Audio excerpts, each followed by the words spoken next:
नमस्कार दोस्तों, एक और बहुत ही बढ़िया क्वेश्चन जो बहुत ज़्यादा बार इस चैप्टर से आपके एग्ज़ाम में आता है वो है कि क्या फ़ायदे हैं, क्या नुकसान है स्टैंडर्ड कॉस्टिंग के। काफ़ी अच्छा सवाल है, ये देखते हैं।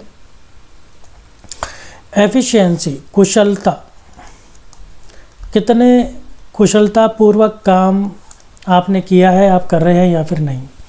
Standard cost provide a yard stick, एक मापदंड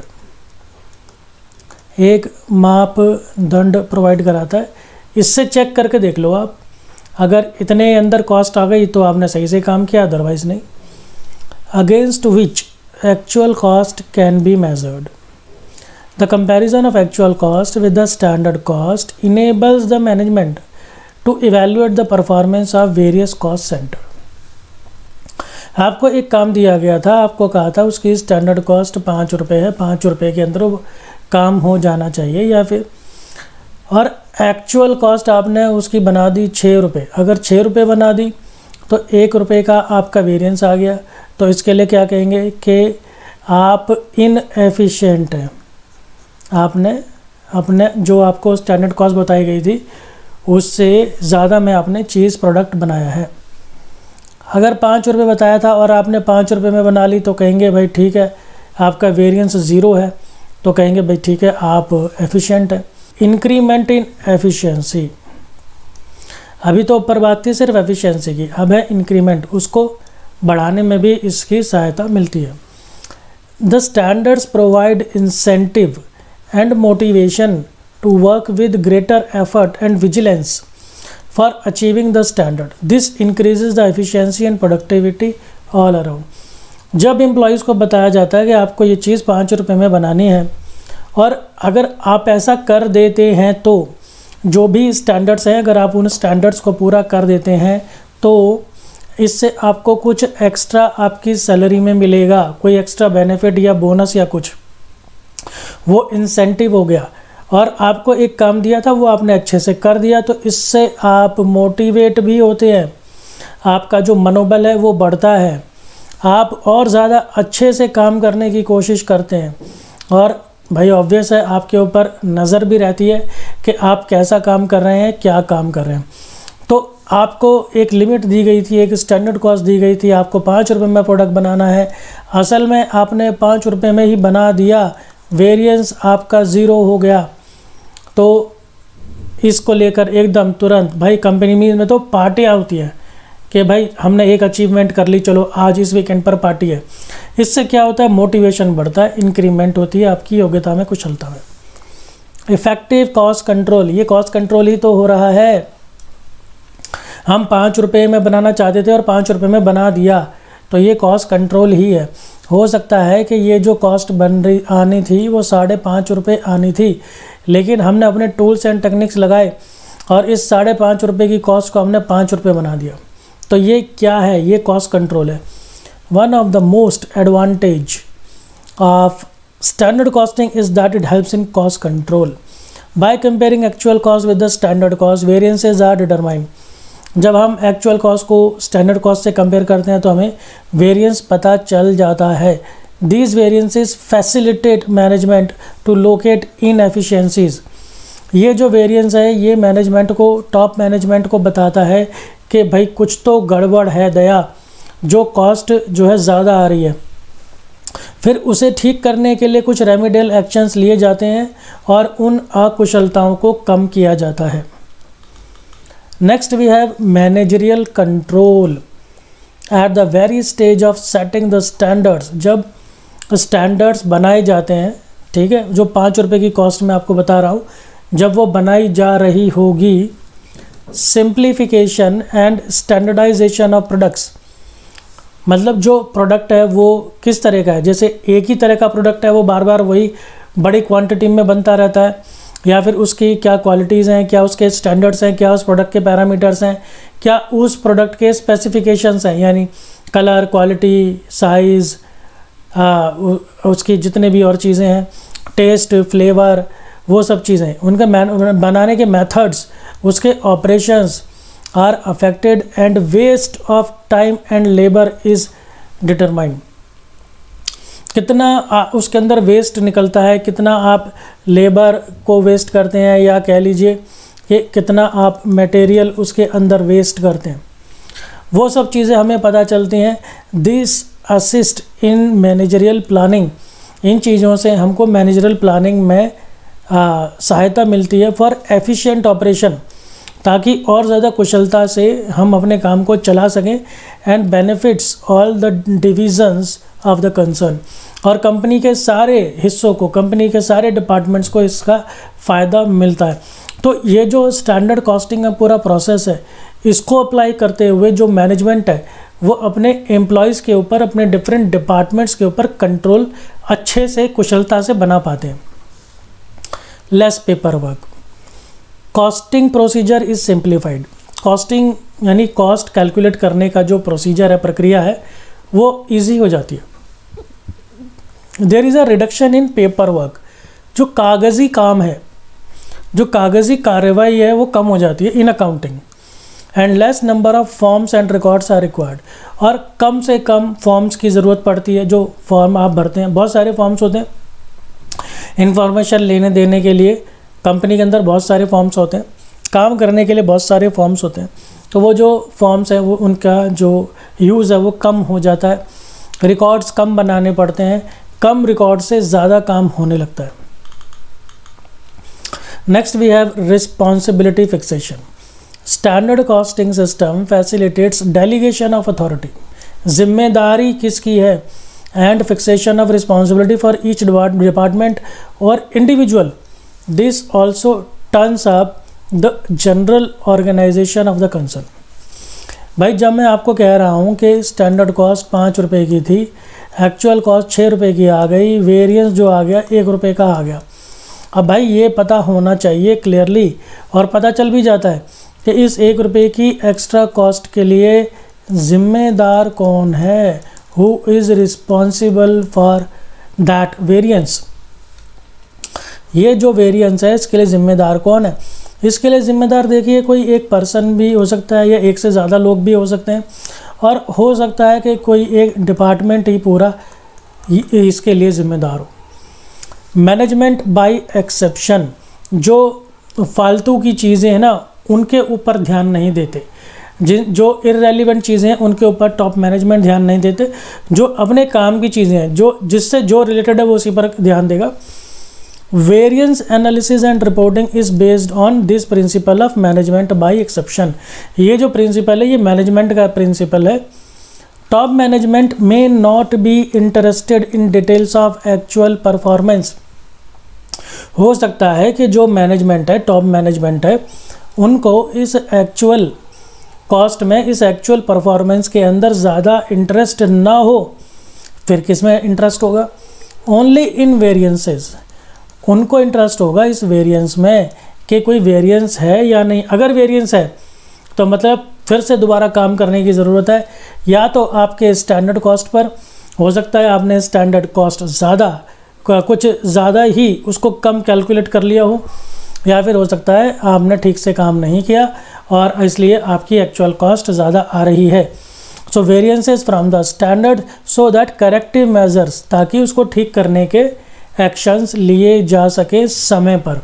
तो जो मैनेजमेंट है वो वेरिएंस में ज़्यादा इंटरेस्टेड रहते हैं। Helpful in budgeting, budgets are prepared on the basis of standard costing. Budget भी स्टैंडर्ड कॉस्टिंग के आधार पर बनाए जाते हैं। Standards which are setup in respect of material. अभी जो स्टैंडर्ड्स हैं ये आप किस किस के लिए सेट कर सकते हैं, किस किस के लिए बना सकते हैं। मटेरियल के लिए बना सकते हैं, लेबर के लिए बना सकते हैं, ओवरहेड्स के लिए बना सकते हैं। और ये सब क्या करेंगे? Are helpful in preparing various budgets. और फिर ये जो आपने स्टैंडर्ड्स रखे, सेट करे, बनाए, ये आपको कई बजट्स बनाने में हेल्प करते हैं। जैसे आपको फ्लेक्सिबल बजट बनाना है, आपको सेल बजट बनाना है, तो उसके अंदर भी आपको जो एक्सपेंसेस हैं, जो मटेरियल है, वो कॉस्ट पर ही कैलकुलेट करने पड़ते हैं और वहाँ पर स्टैंडर्ड कॉस्ट काम आती है। पॉलिसीज़ अगर बनानी हो तो उसके अंदर भी ये हेल्पफुल है। This technique is valuable aid, यानी कि ये सहायक है। टू द मैनेजमेंट, ये मैनेजमेंट की सहायता करती है। किस लिए? डिटरमाइनिंग प्राइसेस, भाई प्राइस कितना होगा। देखिए आपकी स्टैंडर्ड कॉस्ट थी 5 रुपये, ठीक है, फिर आपकी एक्चुअल कॉस्ट आपने 5 रुपये के अंदर बना दी, तो ये तो अच्छी बात है, आपने 5 रुपये सोची थी, 5 रुपये के अंदर आपने बना दी। अब आप क्या करेंगे, अब आप इसके अंदर अपना एक प्रॉफिट ऐड कर देंगे 1 रुपये का, और इसको आप 6 रुपये का बेच देंगे, ये आपका सेलिंग प्राइस हो गया। तो ये जो आपका 1 रुपये का ये जो है प्रॉफिट है। तो देखिए आपने क्या करा, आपको सेलिंग प्राइस मिल गया। So prices and formulating the production policies, ये सारा का सारा काम क्या है, ये प्रोडक्शन का काम है। तो अगर हम बात बहुत आसानी से कर रहे हैं कि स्टैंडर्ड कॉस्ट 5 रुपये की, एक्चुअल कॉस्ट 6 रुपये की या 5 रुपये की या 4 रुपये की, हम बात तो बड़ी आसानी से कर रहे हैं, लेकिन इसके पीछे बहुत सारा काम है, बहुत सारी स्टडी है, बहुत सारी मेहनत है, वहाँ पर इनको पॉलिसीज़ बनाने में मदद मिलती है। Standard costing equips cost elements estimates while planning the production of new product. अब ये तो चलो प्रोडक्शन हमारा चल ही रहा था, यहाँ पर हम स्टैंडर्ड कॉस्टिंग अप्लाई कर ही रहे थे। अब हम एक और नया प्रोडक्ट बनाने की बात कर रहे हैं। सपोज़ हम अभी तक बना रहे थे पेन, अब हमने सोचा यार हमको क्या करना चाहिए ना, अब हमको पेंसिल भी बनानी चाहिए। तो पेंसिल भी बनानी चाहिए, तो यहाँ पर हमारा जितना भी एक्सपीरियंस है, जितनी भी यहाँ की नॉलेज है, यहाँ पर हमने जो कुछ भी करा सीखा, वो सब हमको इस पेंसिल को बनाने में भी मदद करेगा। Inventory control, standard costing facilitates inventory control and simplified inventory valuation. Stock, आपको स्टॉक को कैलकुलेट भी करना होता है। स्टॉक के कैलकुलेशन पर मैं आपको क्वेश्चन नंबर 2 बता चुका हूँ, ठीक है जी। तो स्टॉक की कैलकुलेशन भी करनी होती है और फिर उसको कंट्रोल भी करना होता है। स्टॉक कंट्रोल अपने आप में एक बहुत बड़ा टॉपिक है, जिसके ऊपर हम कॉस्ट अकाउंटिंग में मटेरियल के चैप्टर के अंदर पढ़ते हैं। तो वहाँ पर जो सारी टेक्निक्स हैं तो वो सब इसी से जुड़ी हुई हैं। These ensures uniform pricing of stocks. तो हमारा जो स्टॉक है हम उसकी एक जैसी प्राइसिंग कर पाते हैं, उसकी एक जैसी कैलकुलेशन कर पाते हैं in the form of raw material, work in progress, finish goods. जो हमारा स्टॉक है वो 3 तरह का हो सकता है, एकदम कच्चा माल, वर्क इन प्रोग्रेस आधा अधूरा बना हुआ माल, और फिनिश गुड यानी कि पूरा बना हुआ माल। तो इन सब के लिए हम जो है स्टैंडर्ड कॉस्टिंग काम आती है। अब देखते हैं भाई इसके नुकसान कौन कौन से हैं, वो देख लेते हैं। डिफ़िकल्टी इन सेटिंग स्टैंडर्ड्स, हम तो बड़ी आसानी से बोल देते हैं स्टैंडर्ड कॉस्ट मान लीजिए 5 रुपये की सेट कर दी, इसी के पीछे बहुत सारा काम है, इसी को सेट करना बड़ा मुश्किल काम है। और ये ज़रूरी भी नहीं है आपने जो सेट करी वो सही सेट करी होगी, हो सकता है आपने गलत ही सेट कर दी।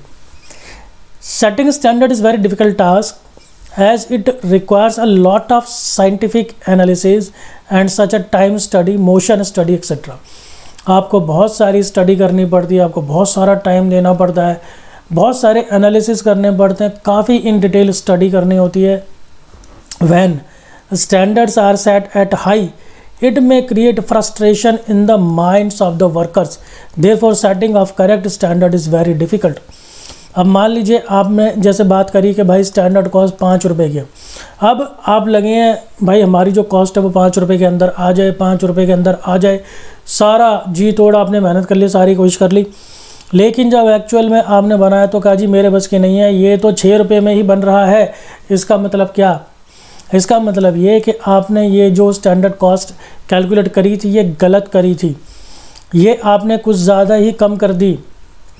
तो अब ऐसे में क्या होता है, अब जो एम्प्लॉयज़ हैं उनका मोराले डाउन होता है, उनका मनोबल कम होता है। यार हमने पूरी मेहनत कर ली, सब कुछ कर लिया, लेकिन हम 5 रुपये की कॉस्ट को अचीव नहीं कर पा रहे, कहीं ऐसा तो नहीं है कि हमारे अंदर ही कोई कमी है, ठीक है। और अगर हम ऐसा नहीं कर पाए तो फिर कंपनी पता नहीं हमारे साथ क्या करेगी। इस चक्कर में फिर वो कई बार कुछ गड़बड़ भी करने की कोशिश कर जाते हैं मजबूरी में। तो ये स्टैंडर्ड कॉस्ट को कैलकुलेट करना ये बड़ा डिफ़िकल्ट काम है भाई। Not suitable to small business, ये जितना भी प्रोसीजर मैं आपको बता रहा हूँ स्टैंडर्ड कॉस्टिंग का, ये सब बहुत बड़ा टिपिकल और टाइम और मनी कंज्यूमिंग प्रोसेस है। System of standard costing is not suitable to small business as it requires lot of scientific study, बहुत ज़्यादा इसमें वैज्ञानिक स्टडी करनी पड़ती है, विच इन्वॉल्व्स कॉस्ट, और भाई उसके अंदर बहुत सारा पैसा लगता है। Therefore small firms may find it very difficult to operate the system. तो इतना पैसा सबके पास नहीं होता। Not suitable to all industries, अब ये भी नहीं है कि भाई ये सारी इंडस्ट्रीज़ के लिए बढ़िया है। ये FMCG, ठीक है, मतलब फास्ट मूविंग कंज्यूमर गुड्स, आपकी छोटी मोटी रोज़मर्रा की चीज़ें बनाने वाली, शॉर्टकट में कह लो चलो स्नैक्स बनाने वाली कंपनी के लिए भी बढ़िया है, मोटर बनाने बाइक बनाने वाली कंपनी के लिए भी बढ़िया है, आपके लिए बर्तन बनाने वाली कंपनी के लिए भी बढ़िया है, कपड़ा बनाने वाली कंपनी के लिए भी बढ़िया है, आपके लिए शूज़ बनाने वाली कंपनी के लिए भी बढ़िया है। ऐसा नहीं है कि ये सबके लिए अच्छा है। The standard costing is not suitable to those industries which produce non standardised products and also not suitable to job and contract costing. इसके बारे में भी मैं आपको बताता हूँ। Similarly the application of standard costing is very difficult to those industries where production process takes place more than 1 accounting period. देखिए पहली बात कह रहा है, ये जो पहली वाली बात है non standardised product. Standardised product क्या होते हैं? ये प्रोडक्ट होते हैं जो आपने एक फिक्स स्टैंडर्ड के होते हैं और फिर आप उसको नॉन स्टॉप बनाए जा रहे हैं। आपने एक मैगी बनानी सीख ली, ठीक है, वो आपकी बहुत बढ़िया चल गई। अब आप क्या कर रहे हो? मैगी बनाए जा रहे हो, बनाए जा रहे हो, बनाए जा रहे हो।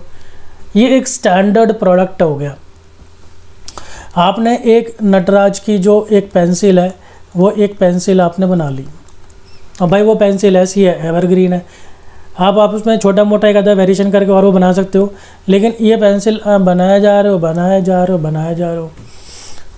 स्पार्क्स की कोई एक चप्पल है, अब भाई वो जो चप्पल है वो बढ़िया चल गई आपकी, अब वो बढ़िया चल गई, अब उसको आप बनाया जा रहे हो, नॉन स्टॉप बनाया जा रहे हो। ये स्टैंडर्डाइज प्रोडक्ट हो गए।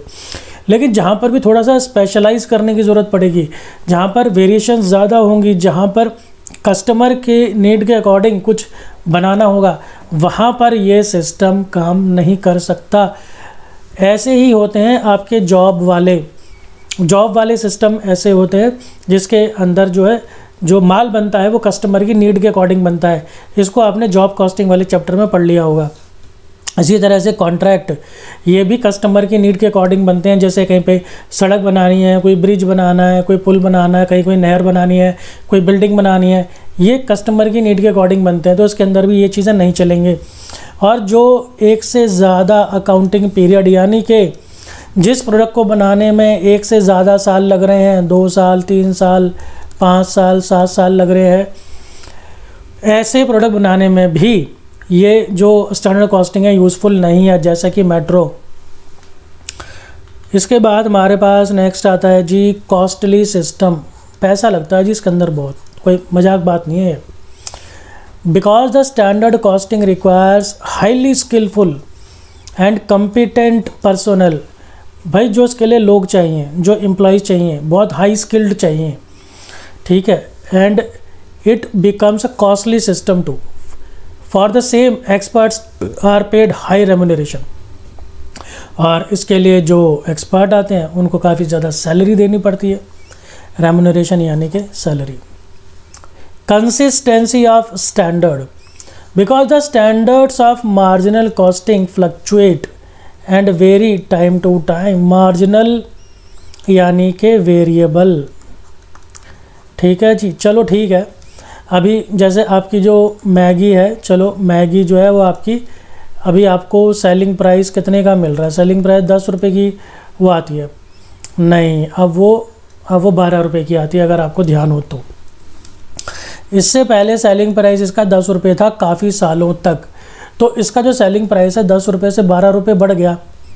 इसका मतलब इसकी जो कॉस्ट है, इसकी वो कॉस्ट भी ज़रूर बढ़ी होगी, तभी इसके अंदर अपना प्रॉफिट जोड़ के फिर वो सेलिंग प्राइस बनाते हैं।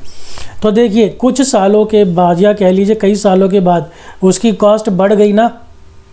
किस लिए बढ़ रही है? वो बढ़ रही है वेरिएबल कॉस्ट एलिमेंट की वजह से, क्योंकि इसके अंदर जो है चेंजेस आते हैं प्रोडक्शन लेवल के साथ साथ। तो वेरिएबल कॉस्ट जो है बढ़ जाती है, फिक्स कॉस्ट नहीं बढ़ती है जनरली। तो वेरिएबल कॉस्ट के जो एलिमेंट्स होते हैं उनके अंदर चेंजेस आ जाते हैं, बहुत जल्दी चेंजेस आ जाते हैं, शॉर्ट टर्म में ही चेंजेस आ जाते हैं। तो देखिए बता रहे हैं टाइम टू टाइम चेंज होते रहते हैं। सो ये डिफ़िकल्ट है सस्टेन करना और उसी पर बने रहना उस एक ही स्टैंडर्ड के ऊपर, कि आपने सोच लिया था भाई हमारी मैगी जो है उसका हम स्टैंडर्ड कॉस्ट बना देते हैं 5 रुपये और 5 रुपये पर ही बनती रहेगी। ऐसा नहीं है, मैगी की कॉस्ट भी बढ़ गई है। Discouragement for workers, sometimes the employees and workers are discouraged when the standards are fixed at high level. The unreal high standards may adverse by affect the morale of workers rather than working as an incentive for better efficiency. Standard cost 5 रुपये की set कर दी, पूरी सारी कोशिश कर ली, actual cost जो है वो 6 रुपये पर आ रही है। एम्प्लॉयज़ सोच रहे हैं भाई हम तो इनएफिशिएंट है, हम 5 रुपये की कॉस्ट में काम ही नहीं कर पाए। उनका जो मोराले गिर जाता है, मनोबल गिर जाता है, हतोत्साहित हो जाते हैं, डिस्करेजमेंट उनको होता है, निराश हो जाते हैं, उल्टा असर पड़ता है। अगर इन्होंने स्टैंडर्ड कॉस्ट सही तरीके से सेट की होती तो वो स्टैंडर्ड कॉस्ट 6 रुपये की बननी चाहिए थी। अब इन्होंने एक्चुअल में काम करा तो 6 रुपये की वो कॉस्ट आई, तो इससे जो वेरिएंस आया वो 0 आया। इस केस में एक वेरिएंस है। तो अभी ऐसे क्या हुआ, अब एम्प्लॉयज़ जो होंगे भाई वो खुश हो जाएंगे, भाई हमें जो काम दिया गया था हमने उसी तरीके से कर दिया, अब हमें इंसेंटिव भी मिलेंगे, अब हमें कुछ बढ़कर भी मिलेगा, सैलरी के अंदर कुछ बेनिफिट्स मिलेंगे, कुछ परक्विजिट्स मिलेंगे, कुछ और सुविधाएं मिलेंगी, कंपनी खुश होगी, मोगैम्बो खुश होगा। लेकिन ऐसा कुछ नहीं हुआ, उल्टा मोगैम्बो नाराज़ हो गया, उल्टा गब्बर नाराज़ हो गया और गोली मार दी। Lack of interest is standard costing on the part of the management makes the system practically ineffective. भाई जो टॉप मैनेजमेंट है, अगर वो ही इंटरेस्ट ना ले इस सारे के सारे स्टैंडर्ड कॉस्टिंग सिस्टम के अंदर, ये जितना भी है स्टैंडर्ड कॉस्ट सेट करना, एक्चुअली काम करना, वेरिएंस उसके पता लगाना, फिर उसके कारण पता लगाना, फिर उनको ठीक करना, इन सब में अगर जो टॉप मैनेजमेंट है वही काम नहीं करेगा तो ये सारा का सारा सिस्टम हो जाएगा इनइफेक्टिव, अप्रभावित, बेकार हो जाएगा। ये सारा का सारा सिस्टम, सारा पैसा, सब कुछ जो भी लगाया सब बेकार, मटिया पलीद, ठीक है, everything will be in when, सब व्यर्थ हो जाएगा। दोस्तों आपको समझ में आ रहा है तो अच्छी बात है, नहीं आ रहा तो बार बार देखिए, बात कीजिए, आपकी पूरी की पूरी मदद की जाएगी। इसी तरह से जुड़े रहिए, देखते रहिए, पढ़ते रहिए। मिलता हूँ आपसे अगली वीडियो में। धन्यवाद।